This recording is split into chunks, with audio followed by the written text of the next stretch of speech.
Rise and shine. Pour yourself a cup of coffee and tune in to Good Morning Aurora. News, weather, and really cool interviews. Monday through Friday from 8 to 9 a.m.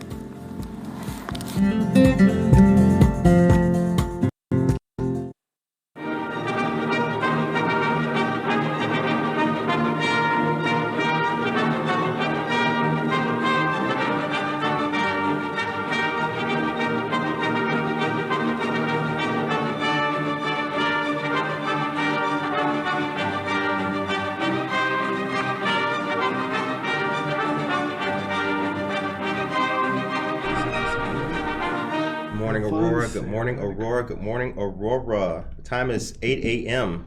Good morning to everybody. Good morning to all you great people. You are listening to and watching Good Morning Aurora, the second largest city's first daily news podcast. It's Tuesday, the 14th of June. It's a bright, sunshiny day, a little bit warm outside. I think it's a heat index day too. I think it's supposed to be 97 degrees today, which reminds me that one of our cooling centers is open, which is the Aurora Transportation Center, the metro station on Broadway. So please go in there. It's open from 8 a.m. to 8 p.m. It is a cooling station. You can relax yourself. If you or someone you know needs help from heat, please do not hesitate to call 911. We've got a great guest today, but before that, unfortunately, Congressman Sean Casten's daughter passed away. We saw that on Facebook. So, Good Morning Aurora will observe a moment of silence.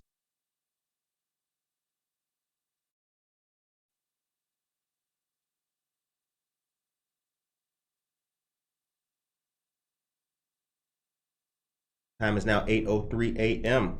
We have a great guest today. He's making his return appearance on the show. This is his part two. We, Southside Chicago guy, right? Yeah, sir. Born and raised, Southside Chicago guy. VP of Programming and Sales at the Paramount. Sounds fancy. It's all those duties as a sign like you do in theater everywhere, man. But blue collar, where he has his coffee in his thermos just like the rest of us. Today's guest is Jim Jarvis. How you doing? Dude, I'm excited. Good to see you. I really am. Like, I had a blast last time I was here, and I appreciate you having us back, and you guys are rocking and rolling it. And so, yeah, thank you for having me, man. Thank you very much. The Paramount's doing good as well. So the last time you and I saw each other was at the opening night of the Copley Theater, I believe. Yes, that's exactly what it was. Yeah, we were doing Sweat, and it was this, we launched this whole new series there, the Bold series. Right. And so Sweat was the first one, and it's, a different kind of show. There's darker comedies and edgier material, stuff that we wouldn't traditionally do across the street at the bigger theater, at the 1800 seater. But it's this amazing theater experience in a 165-seat venue. Right. And it's super cool, and people are responding to it. It's taking a little time to build up the audience, but we're going to get there, man. One of the things I like about it is that as soon as you walk in, it opens to the large atrium kind of fashion. A friend of mine got married there many years ago. And then you go up the stairs, you've got a bar, and then off to the side is where you've got, we got seating all around. Then you've got the theater where Sweat was at. Yeah, and I will say, Tim Rader, our CEO, had the idea that we took what used to be very much of like an old 60s office space, gutted it, and made that big, beautiful lounge. And I think it's one of the coolest lounges in Aurora right now. It is very nice. And so it's caught on. So even when people, like we were doing Rock of Ages across the street, people would come over to the Copley, have drinks over there and sit and relax, and then go across the street and see a show. So it's nice, man. It's been a really cool experience. And like I said, it's an edgier show, so it's not exactly for everybody, but a lot of people are testing it out. Hand to God. Yep, hand to God. That it's this show that's, about this son and his mom. Okay. And dad died a year before, and everybody's kind of coming to terms with it. And so she's teaching this puppetry class. He has this puppet that really allows him to say things that he normally couldn't say and do. And so I want one. It could be you and me both. If I could walk around like that all day on stuff, oh my God, it'd be awesome. And then I just keep pointing at the puppet and being like, hey, I didn't do it. Right. But it's super funny at times, and it can be super dark and the strong language, but it's really about humanity and people dealing with things that they don't want to come to terms with. You're coming to terms with all sorts of stuff, whether it's death and realizations about yourself. And especially in this day and age where I think a lot of us have time to reflect after going and continuing to go through COVID, right, and being isolated and learning about yourself. Continuing, like it's long from being over for any of us on stuff. And so including myself. You look at yourself and look where you've been and what you want to do, and evaluations about yourself at times is really hard. And so it's a really, really poignant, great show. It's got Jeff recommended. So what that means is the Jeff Awards in Chicago are like the Tony Awards in New York, right? Okay. And that it is Jeff recommended, which means one or more elements of that show can be nominated for a Jeff Award. And from start to finish, the acting is amazing. That set that we do, everything about it is just true Paramount. And we've condensed it into a smaller scale, and I encourage everybody to come out. We're running, I'm trying to remember run through, we're July 10th. Still got time on that show. Okay, cool. So the Bold series, so Paramount does fantastic shows and fantastic work, and some would say that work has already been bold. What makes the whole Bold series so edgy to have its own kind of designation? The subject matter of Hand of God we just talked about, then there's Sweat, there's others. Right. Bull, a love story. Bull, a love story. Okay. Yeah, is another one. And then we're going to do Fun Home on stuff. And I think what it really comes down to is, we challenge people, I think, in a different way when we're doing the musicals. They are, most of them are more uplifting when you walk out the door, right? You come across the street here, and I think it even forces you more on this introspective journey that you may take through it. It personal, may be, I think it can be very much of it can be a darker situation, that the language is stronger.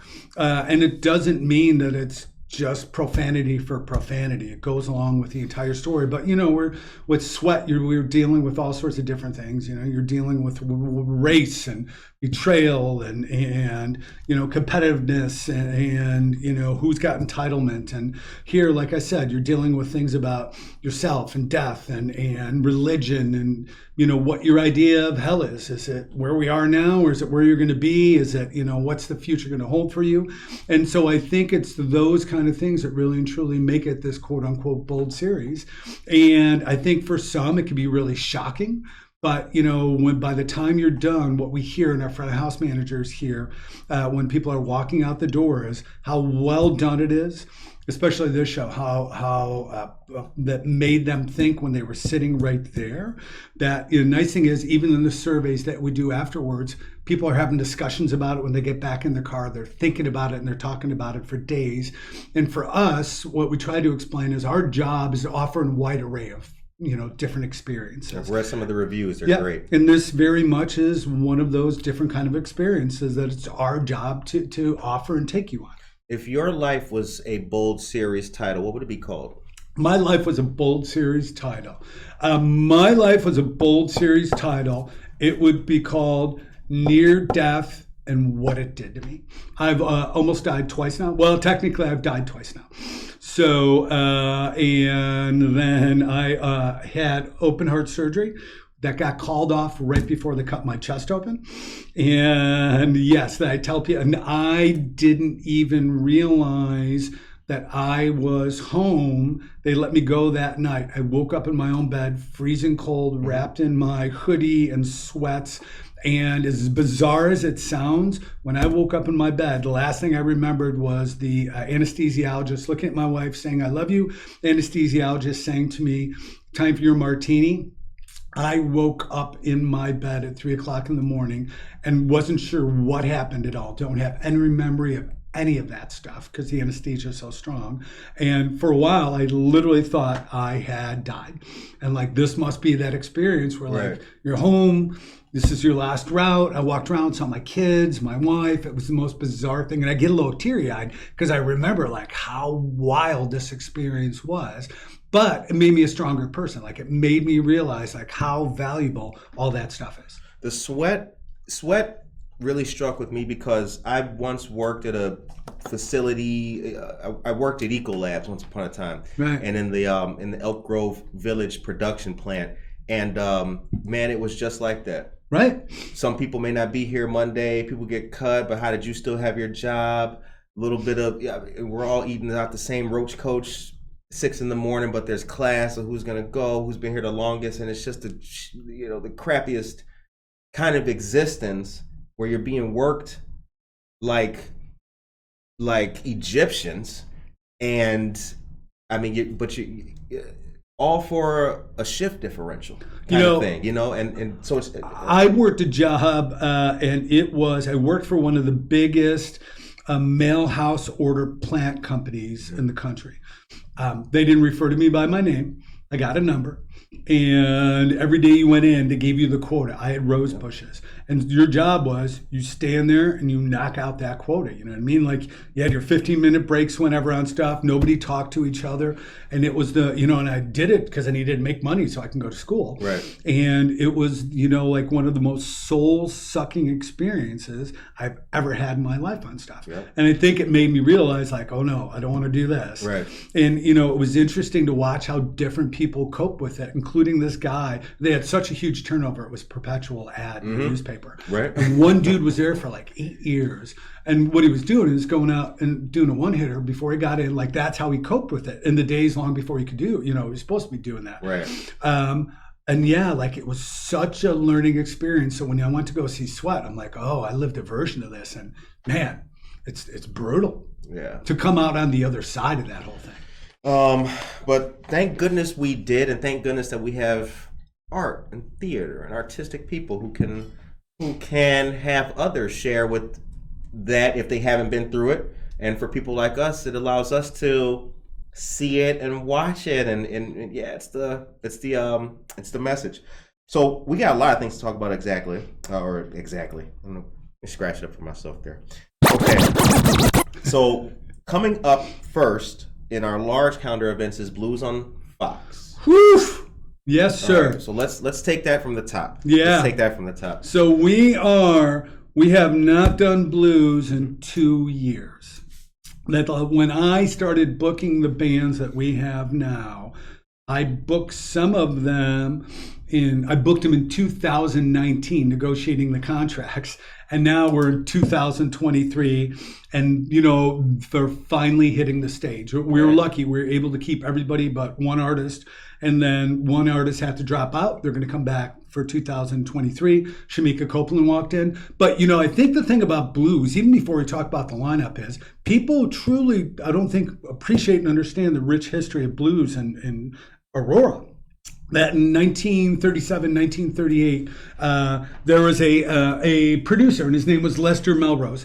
And the Leland Tower used to be the Leland Hotel, and up in the Sky Club up there, apparently it had these amazing, amazing acoustics. So he set up shop up there and for Bluebird Records, and they did 320 recordings. And it was from the who's who of Chicago blues. And I always write their names down because they're so cool. It's Tampa Red and St. Louis Red, Mike Bailey and Sonny Boy Williamson, Big Joe Williams, Washboard Sam. Like all these amazing artists converged on Aurora and made this amazing art. And so super cool folks got together who are the lovers of blues in this area, and they started Blues on the Fox. It started as a street festival. Okay. And it's grown over all these years. We started working on it, I think, in 2012, because it's really a city-owned event. And so while they were building River Edge Park, we ran it over at the across the street where the bridge runs out, that big parking lot, and then we moved it over from there. But this pays homage to that amazing blues that was being done here. And so, when people come, I think, sharing that history is something really special. That this year on Friday night, man, we got Shamika Copeland. Shamika Copeland, the old queen of the blues was Coco Taylor. Coco passed away. K.O. Taylor. Right. That's and right. And I will say this, that I had one of the coolest experiences of my life with Coco Taylor when I was at Metropolis Performing Arts Center with Tim Rader.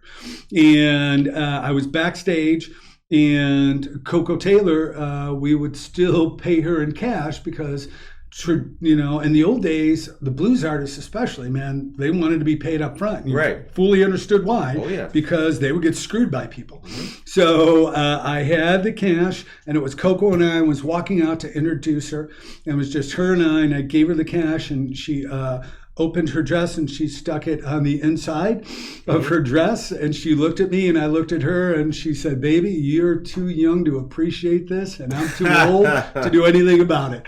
And we walked out and, but Coco Taylor's daughter at a Chicago Blues Festival, they literally crowned Shamika Copeland the Queen of Blues. That's awesome. And so she's the person kicking off the Blues Fest when we come back this year. Then Kenny Wayne Shepherd. I mean, truly one of the greatest guitarists of our time. I think he started when he was 4 or 5 years old after he met Stevie Ray Vaughan. And he has been on a roll ever since. I think his first recording contract he got when he was like 12 years old. Holy cow. And he's been rolling since. The dude from Louisiana. If you have never seen Kenny Wayne Shepherd in person, like that's the person you want to be standing next to the stage from and watching him do what he does. And just watching the two of those guys together. They actually toured together, I think it was last year. They did a great hit song together on stuff. But like watching people who just love what they do.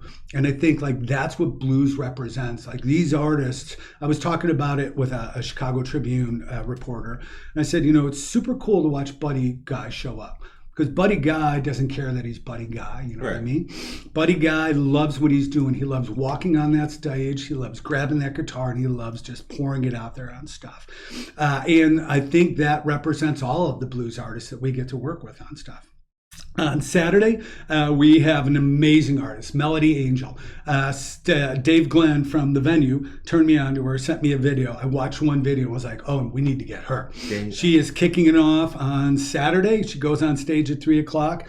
I call her the Lenny Kravitz, the female Lenny Kravitz, man. That's a heavy claim. Dude, that is a heavy claim. She's got the goods, man. She plays that guitar. She's got this amazing voice. She combines blues and R&B and rap and rock into this, and she walks out and she owns it and she pours it out there. Super cool. Then we got Billy Branch, one of the greatest harmonica players of all time. He literally, I think it was this last year, got the Blues Hall of Fame Living Legend Award. Like, you are a living legend and you are alive. That's a great accolade. Yes, super. And then Mindy Abar and the Bone Shakers. Never had her before. A saxophonist that just is phenomenal. Has been up for Grammys and all sorts of blues awards. And then we lead into the one and only Buddy Guy. And, I was saying to somebody else, like when you reach the stature, when all I got to say is a name like Buddy, BB, Willie, Barbara, you know what I mean? Like, that isn't, we made up my name and call me Sting. No disrespect to Sting. Like, that's what you're referred to as because you are such a legend. Right. And that legend's going to be on our stage. So from start to finish, man, it's super cool. And so now I like the fact that we have these big names, reputable names, and respected names here in our town coming. One of the great things about it is that the prices for tickets. Oh, dude. As well. Yeah, so I will tell you that, everything we do, Tim, our CEO, wants to make sure we try to make it as reasonably priced as possible. And, it comes down to, it's not just us setting a price. It's what we have to pay artists and producers, et cetera, right? But if you would have bought the ticket in advance for Friday before June 1st, you would have paid $15 for a ticket. And now it's $25, but it's $25. You can't see Kenny Wayne Shepherd on his own for $25 or Shamika Copeland. And on Saturday, if you bought it before June 1st, you paid $25 and now you pay $35. But you're paying more than $35 to see, Buddy Guy on stage. So it's super reasonable. Stuff like the beverages, the beers that we have are like $8 beers. And, you go to other venues, and not disrespecting those guys, but I'm like, I can't afford a $14 beer. No, not at all. That isn't the thing. And I like beer when I go to shows, you know what I mean? So I'm like, what do I do now? That's the conundrum Tanya, my wife, and I have when we go somewhere on stuff. But like all those different things, we try to make it reasonable. And another cool thing this year is the city fixed up Wilder Park, which is just on the other side of the bridge right there, right? Right. And so... that is the name of that park, Wilder Park. Wilder Park. Yeah. So what they're doing is they put together what's called party on the promenade, and it opens at noontime on Saturday. And it's only on Saturday, and it's going to be for families. It's a free event on that side. And so, they're having all these different food trucks. And there was debate, honestly, for a while. Do you do just barbecue or what do you do? And the city went and looked and said, look, we have all this amazing, rich culture. And so let's get together and let's get all these different food vendors from all sorts of different walks of life and bring them in. So that's what they're doing on their side. They're doing some family stuff, I think a bounce house and some other things. There'll be a beer truck over there on stuff. They have some local artists that are going to be playing on that side of the river in between our shows on it. So, you still need a ticket to come on to Blues on the Fox. The opposite side of the river is that big parking lot. Is that the space that they're using? No, they're actually using Wilder Park itself. Okay, so that whole park is going to be done, and it's super cool. So, like if you're coming to Blues, go a little earlier. The gates at Blues opens at 2:00. Get over there at noontime at the promenade. Check it out. Go bring your family over there on stuff.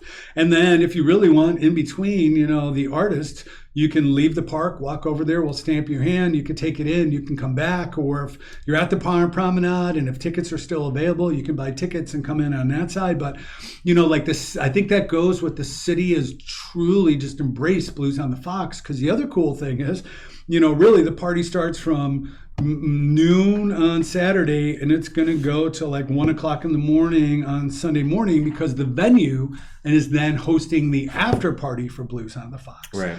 And so they're doing that. And actually one of the artists, Billy Branch, is going to come over, as I understand it, and sit in and do a couple numbers as well. So it is this true cool blues experience, man, coming to town. Shouts out to the venue and our dear friend Melissa Mercado as well. Yeah, Melissa Mercado. She's awesome. She is. And boy, the venue, so thinking about the venue and that Mundy Park area, that's really come a long way. Oh my God. That's come a long way. That whole thing. I remember a couple of years ago. Why I say this, when I'm going on 11 years, when Tim Rader, our CEO, called and said, hey, come over, let's have a conversation about me potentially coming and joining a staff. There was nothing. All there was traffic downtown. There was nobody walking around. Things were dirty, etc. Now, all of the stuff that's coming in the restaurants and the condos and that whole area, the Mundy Park area, it's beautiful. Absolutely beautiful. Yeah. It's cool to watch. Yeah. And the City of Aurora team, as we talked about before the microphone came on, has been doing a great job with the flowers and the scenery, really making the scenery be inviting for as it should be for a big city with great theater and great acts. Well, what happened was I was pulling up and Curtis was out here and was standing there just looking at the fountain, and while I was watching him, it was just like this moment of zen, and I actually thought to myself and then said it to you, I would do this every single morning if I was standing right here, or had my offices over here, because you got the river behind you got that beautiful view there on stuff. It's super cool, man. Yeah, you did. I was zoned out with the splashing of the water and the birds chirping. A couple of questions. What's the name of the female Lenny Kravitz again? Melody Angel. Check Angel. her out. Gates open at 2. She takes the stage at 3. Believe me, it's going to be worthwhile when you get in there and you see her and get an up-close view. We're going to have some benches up front, too, for folks. But get up front and experience her. Man, it's going to be awesome. Tracy Duran is here. Mary Foltz says, and to buy tickets, we can buy tickets online. Tickets are available paramount.org. Yeah, so wait, it's ParamountAurora.com. But please do me a favor. We had somebody who called the box office, so they paid $250 for a ticket on a third-party site recently. And they called us and was like, their neighbor said it shouldn't have been that expensive. So truly, please be careful. It's ParamountAurora.com, or just call our box office, man, and we'll double check it. We don't want anybody to pay more than you have to. It's a $35 ticket for Saturday, a $25 ticket for Friday. Awesome. All right. And there you have it. So good morning to all of you great folks out there. Leo Zarco, Nancy Ortiz is here. Rue is here. Good morning to you as well. Josie was here. She brought us a flower. Aisha Saxon, Bianca Camargo, Alvin Soto, Jasmine, drink lots of water today. Aurora, thank you very much. And Maria Chirito. Very cool. So next we have Live to Rock. That's the 25th. Right. So Live to Rock. So, it's we talked a little bit off the air, and so some of these shows are starting to get a resurgence again. So these guys, in this instance, they're the big hair bands, man. It's Quiet Riot, Warrant, and Skid Row. Quiet Riot. Quiet Riot, yes. And, we had a similar thing years ago called Kings of Chaos with, Sebastian Bach and a bunch of other guys. And it's a super cool experience. It's one of those where I can assure you, people are going to blow their hair out. They're going to come dressed in those outfits on stuff. And it's going to be one of those where they come out, man, they hit those hits. And it's just going to be a rockin' fun evening. And so it's been a great response on stuff. Tickets are done really, really well. And so that will be cool. The night before, actually, we're doing what's called the Downtown Alive. That's the Chicago experience. So they're a Chicago tribute band. Aha, that's right. Okay. And the nice thing about that is we do a couple concerts a year. If you would have bought that ticket before June 1st, you paid $2. Now you only pay $5. While tickets last. I think we only have about 1,500 tickets left before it's sold out on stuff. You heard it here, ladies and gentlemen. $5. Get your ticket. And it's cool. It's a party. Those guys are amazing. People bring their families. You're dancing. You're singing along. Beautiful weather. Come and join us for that kind of stuff. And what other things can you do for a $5 ticket anymore? You ain't going to a movie. Nothing. Yeah. You know what I mean? Yeah. Depending on what coffee you drink, you ain't buying a cup of coffee anymore. Seriously, depending on your draft beer. Oh yeah, Yeah, you're right, man. You're right. So after that, then we have the Bee Gees. I think was that the next. Well, it kind of runs through we look at the desk, ladies and gentlemen. Yeah. Jim Jarvis. Now look at this. Prepared. I got all my stuff. But, I'll run through some of them. We have July 2nd we have Blue Oyster Cult. July 4th, the City of the Works fireworks. We are one of the sites for the fireworks. So we open at 6:00. It's a great place to see it. And DJ Suave is going to be there. And a giant dance party goes from 6 to 9:30. And then the fireworks gates open, bring, food and whatever else and picnic on there and watch it. But it's a great experience. And we usually get about 8,000 people at the park for something like that. Then, we start getting into some of those other things. We have another Downtown Alive with Satisfaction, which is our Rolling Stones tribute, Staying Alive. I always talk about they are a guilty pleasure. So those people who don't want to admit they were a Bee Gees fan, but you may hear Nobody Gets to Heaven No More. Yep. You're singing that song in the shower or with a brush in the mirror on stuff. But we had them last year. They were the highest rated Bring Them Back show that we had last year on stuff. That's awesome. I've worked with them for 15, 18 years, and they're absolutely amazing. And I will say, you close your eyes, they are dead on sound like the Bee Gees. Absolutely, positively, a great show to come to. Reasonably priced show on stuff. Let me look at the ticket price, but it's $20 to come out and see that kind of thing. We got Kansas and Ambrosia. We have Tedeschi Trucks and the Los Lobos. They do a national tour. We are one of the stops in the Wheels of Soul tour every year. And then one of the ones everybody's been talking about, and it goes back to that kind of throwback thing. It's called I Love the 90s. Right. And it's got Vanilla Ice, Color Me Bad, Coolio, Tone Loc, Rob Bass, Young MC. We've only got about 2,000 tickets left for that thing, and that thing is not until August. Right. But it's cool, man. It's something different, and it's fun, and it's nice because I'm working it, but we're gonna have somebody bring my kids because they listen to all sorts of music, including a bunch of those artists on stuff. Mm-hmm. So it's really, truly one of those you can't beat coming out to River Edge Park on a night like that. You say you're working it now. The night of the Copley Theater that we talked about when it opened, the Sweat debut, you were working there. You actually work. I do. In addition to your work, you. Yeah. I do work. Yeah. So for River Edge Park, I'm lucky enough to work with the departments that oversee everything from in front of the stage all the way out to the street.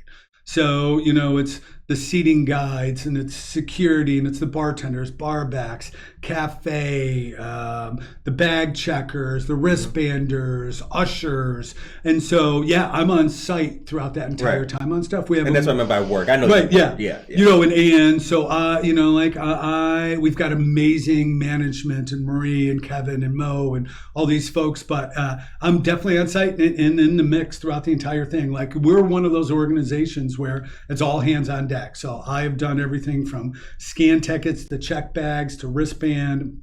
Tim Rader, our CEO, and I acted as barbacks and hauling cases of beer, pouring drinks because we're all Bassett certified. When you get in this line of work, I always tell people, like, it does make a difference what your title is. And especially at our place, like, if it needs to be done, we all do it. That's right. And I think that's like one of the cool things about where we work. And nobody even hesitates. Like, we all jump in, we all got each other's back. And it's all that we make it or break it together type thing. I think that's one of the reasons we become so successful over this time. 11 years with the Paramount, you mentioned, right? Going on 11 years, yeah. Okay. Yeah. And worked with Tim Rader now going on, it's going to be 21 years. I worked for him at a place called Metropolis Performing Arts Center in Arlington Heights. And he opened that theater up, and he started that school of the performing arts.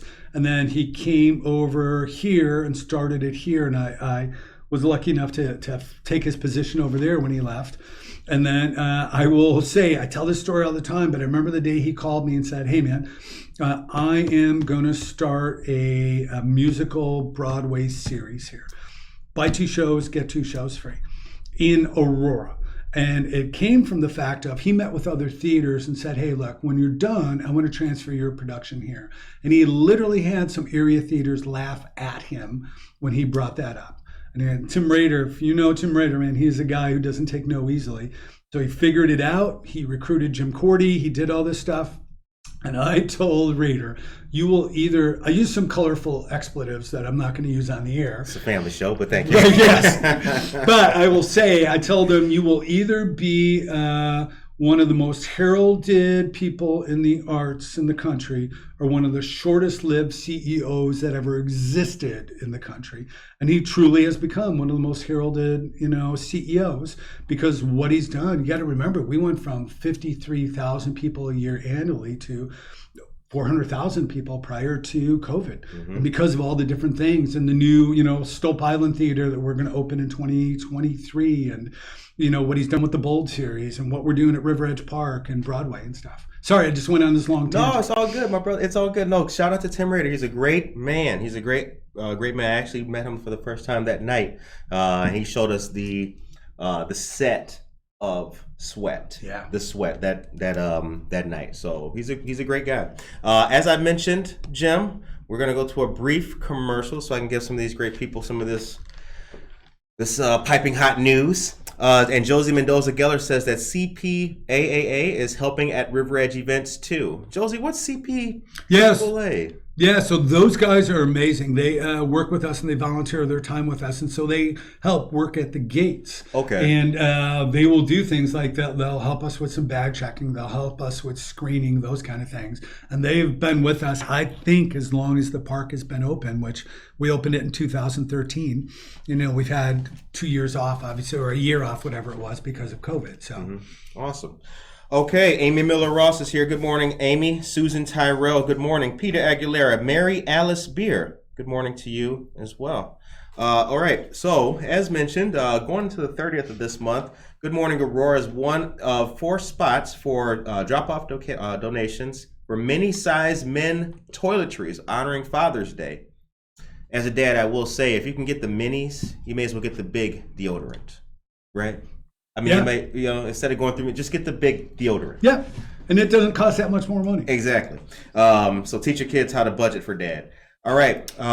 Marie Wilkinson's Food Pantry, 834 North Highland Avenue is the location. State Representative Barbara Hernandez's office is another. 540 West Galena Boulevard. That's the intersection of Galena and May Street on the west side.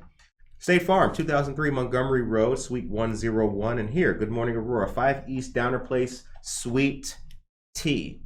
Yes, you heard it right. Sweet tea. Sweet tea. Sweet tea. Nice. 7 a.m. Seems like that should be your nickname now, right? Curtis, a.k.a. Sweet Tea. Sweet tea. Maybe, I'm trying to create a character. Maybe we'll use that name for the Dude, character. you got it. Sweet tea. All right, so, and once again, Marie Wilkinson's Food Pantry, nourishing lives. They do a great job. Also, you guys, don't forget that there's also an Elvis tribute. Artist Spectacular returning to the Paramount on Saturday, June 18th. So this Saturday. Right. There's Sean Clush, another cool name, not as cool as Sweet Tea, but Cody Ray Slaughter. Cody Ray Slaughter. Yep. And Dean Z. And then also Blackwood Quartet. For more information, call 630-896-6666. The number again is 630-896-6666. Okay. Now, also, so for those people who don't know you, this is your second time on the show. But for those people who don't know, you grew up in Chicago. Yep. Take us through that a little bit. What was the Chicago like when you were growing up? And is there any of that Chicago Jim Jarvis that still has influence on the Jim Jarvis today? Sure, yeah. I grew up, my family's originally from the back of the yards neighborhood. Mm-hmm. And like my dad was fascinating. He had 3 kids in his family. His dad was found floating in the Chicago River, stabbed to death when he was a kid. So he and his brother, one of his brothers, was dropped down the flight of stairs when he was a baby. Deaf, speech impediment, and you're talking about the 30s, so like no kind of services whatsoever on stuff. Right. So I think the South Side to me is, it very much is about family, and that tight situation where like dad went to work and he literally as a kid rode on a meat truck on a meat cart pulled by horses and was delivering stuff because back of the yards had all the meat plants and stuff, right? Hence the name. That's right. Slowly but surely the family moved from back of the yards, and we're Lithuanian, so we kind of moved in a giant herd. Yep. So part of the family ended up over in Market Park, and then part of it ended up over by Cicero and Midway Airport, Ford City, that whole area and stuff. And so I was lucky because my cousin lived 4 doors away from me, and family was very tight. We grew up, in fact, I was just talking to him last night. I think that's one of the big things I took away from it all is when it's all said and done, it's your family and your friends. And the kid who lived on the other side of me, Ron, I'm still good friends with to this day. We all talk to each other and like we have that bond. And so it very much was a blue collar, area. But we had the Tootsie Roll factory near us and Cracker Jack factory. And there was Turtle Wax factory and the UPS and all this stuff back there. And so it's just hardworking people like trying to do whatever they need to do. And I got that work ethic from both my parents. My mom was an actual nun before dad got her to give it all up and marry her. And so... yeah, I could use the kick the habit joke, right? But I didn't. But next time I tell series the right there, boy. There you go. I got scratched for something. I knew it. That's why I didn't do it. But it's one of those where to this day, like I learned my work ethic over there on stuff. I learned about family. I learned about friends, and I hold all those things. I don't have a ton of friends. But man, the people that I have, I would die for. They would do the same thing for me. I could pick up a phone. I mean, I've worked for Tim Rader for 21 years, but we're friends. I'm in the ER a lot because like I took 13 stitches here in skateboarding and I shattered my shoulder into 5 pieces here, skateboarding. And like Tim Rader is normally the guy who will meet me at the ER and hang out with me. Even though you need friends like that. Right, yeah. I drive myself and then we all meet on stuff. Yeah. But so I went from there. We didn't have a lot of the arts. My mom taught piano when I was growing up. I played piano for a while, and then I gave it up for the lucrative high school football career, that knowing that one day I'd be drafted and be in the NFL, so I would never have to play piano again. That worked out really well. So that was the original dream. That was the original dream. And the truth of the matter is, man, I wasn't a great student in high school. That like my mom got cancer when I was a kid in like my freshman year. So like I smoked a lot of pot. I played a lot of sports. I didn't really care about grades.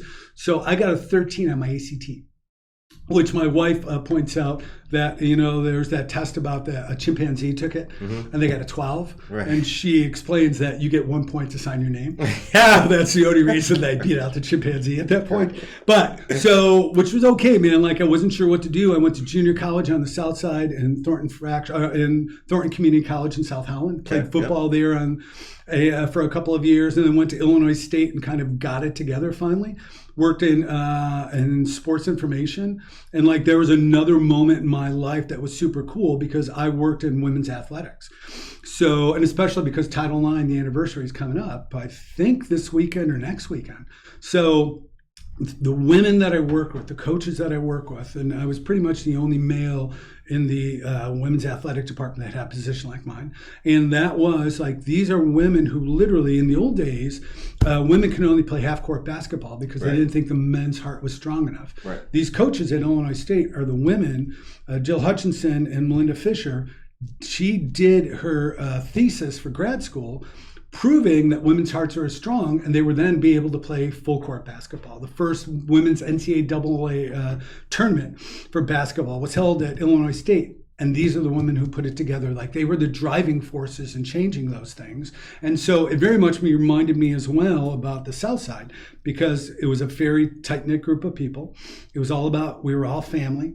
I learned more work ethic from these women. I learned what a crap deal they were getting. Like, you know, that no disrespect to the men's athletic department, but the stuff that we fought for in the women's athletic department and the stuff that was just given to the men's athletic department, such disparity. And so it was very humbling to see that, and a lesson I never forgot about my entire life on stuff. And so, like, I got to be shaped by these amazingly strong women who I still stay in contact with. I was just down there a couple of years ago for a union thing, and then came back up here and got out of athletics after years. I was the assistant sports information director down there. Fell into improv, and so I got an improv class for a gift from my first wife. The marriage didn't work out, but the improv did. So I literally was an improviser for you. And I don't mean, I keep qualifying you like no. Bro, keep it going. Keep going. Wow, I just poured my whole heart. This is like my memoir, that all in one. So I got improv. My first class was super cool. And it was Tina Fey. And one of my closest friends, still to this day, Charles Glenn and Kevin Rim. And we all just... Like, I never had anything like that. I didn't take the arts because you don't see it on the South Side, right? You know, like when you're a dude on the South Side, you play sports, you know, you brawl, you drink, like it's that you got to live up to that reputation. And so I did. And so I did this, man. It was so freeing and it was so cool. So I did it for years. And the three of us all started an improv group together, which was super cool. And to this day, we're all, you know, still in contact with each other. And we played with a group for years called Inside Vladimir. So on that team was Tina Fey, Amy Poehler, a guy named Jeff Ahern, which is a comedian, all of us that we had, you know, we get on Zoom together and we talk, we do all these kind of things. And there were only in those days what they call house teams. So there were only 6 house teams at the time. But they truly, if you look, are like the who's who. There's Adam McKay. Adam McKay's, you know, just won an Oscar award for Best Screenplay. Neil Flynn, who's a TV actor from Scrubs and all sorts of stuff. And Ian Roberts and Matt Besser, Matt Walsh, that you see in all these different shows. Stephanie Weir. And so I got to like be on a team that either opened for those folks or we played together, and like it was a life-changing experience for me, opening up the arts. It made me better at what I did and thinking on my feet. I can sit here and do an interview with you, and I credit my days of improv and everything I learned from there. And then I went into doing plays, and which was super cool. And that's how I ended up meeting Tim Rader. I did the Metropolis Performing Arts Center's first subscription show, and it was To Kill a Mockingbird. Oh, and so yes, man, I auditioned right for Atticus, and I got the understudy with him. But then I got the prosecuting attorney. You was Atticus Finch? Holy cow, that would have been... I thought it would have been cool, but I didn't get it. And the guy who played it was brilliant. And so I played across from him as the prosecutor. And it was such an amazing experience. And Tim, like you meet Tim Rader and you talk to him and you hear his vision. And I, at that time, was doing all sorts of consulting work. And so I drank the Kool-Aid and gave up my corporate clients for the high-paying, exciting nonprofit theater world. And it's been the coolest thing I've ever done in my life on it. Like, I've never turned back, never thought about it again. It's been an amazing ride. Hit the claps for that. Whew. Yeah. And I got to do stuff like this. And seriously, I mean, people are like, you guys, it's been this joyous, wonderful ride that I've gotten to do. And I always tell people, hey man, I check out tomorrow because I've gone twice. It's not going to be a third time. Totally cool about it because It's been such, like, I've lived it, I've understood it. I think one of the great things about, in my opening chapter of my book, about I almost died twice, and here's the thing I've learned is, hey man, it truly is short. And so take it in, enjoy the ride, try new things, because it could end tomorrow. And truthfully, mine almost ended twice. Never even saw it coming, with no, I've had 2 heart attacks, no idea that it was, any problems whatsoever. So, yeah. Yeah, so until my parents divorced, I grew up, spent the early years of my life in Harvey. So South Holland is right next door. So I know exactly, you played football, went to college out there. Man, I know exactly I know the fabric, man. I know the fabric. That's why I was saying, like, the whole work thing and all that. Like, it was very impressive when I saw you that night at the Copley Theater. I was with Monica. Like, when you were just doing the job that's required to make the whole team win. You were handing out, like, pretzels. Like, I was handing out pretzels. I was doing some bartending, like all those kind of things. That was the realest shit, man. That really was. Because I learned a long time ago in doing jobs and everything like that there's 2 kinds of, like, people. They're going to work with you as a team, and there is no division of whose job it is. Right. We don't do that. Oh, it's not my job. No, it's everybody's job for the team to win. Yeah. So I always respect that about you, man. And it's funny, at work, I'll joke around and be like, somebody will ask me a question. I'll be like, you realize I'm a vice president. You need to submit your question. And it goes to, and I'll go through a food chain of like 9 different people. They will get back to me. I will answer your question in 3 to 4 business days, or 3 to 4 weeks, and then go from there. But, like, that's just, a title is a title. Right. I always look at it, and it goes back to my South Side roots. You're in it or you're not in it, man. And everybody at our place is in it. Do the job. Right. The time is 8:47 a.m. Marissa Ammonius here. She says, Jim, great work, great guy. Absolutely. And wow, cool experiences. When will the Paramount basketball team play? The Paramount basketball team? Yeah. Is there a Paramount basketball team? I don't think we have a Paramount basketball team. Marissa, do you know something that we don't know? Yeah, she might know something I don't know on stuff. A basketball team? That's crazy. Right. I don't play basketball, so no wonder nobody told me about it. Okay. Mary Kay Not Rogers is here. Good morning to you, Mary Kay. And Judge Renee Cruz is here. Good morning to you, Judge. And Victoria, my dear friend, as well. Okay. We talked about the Bee Gees. We got that off the list. Can I ask you a question? We did. Yeah, absolutely. So if it was your book, what would your title be?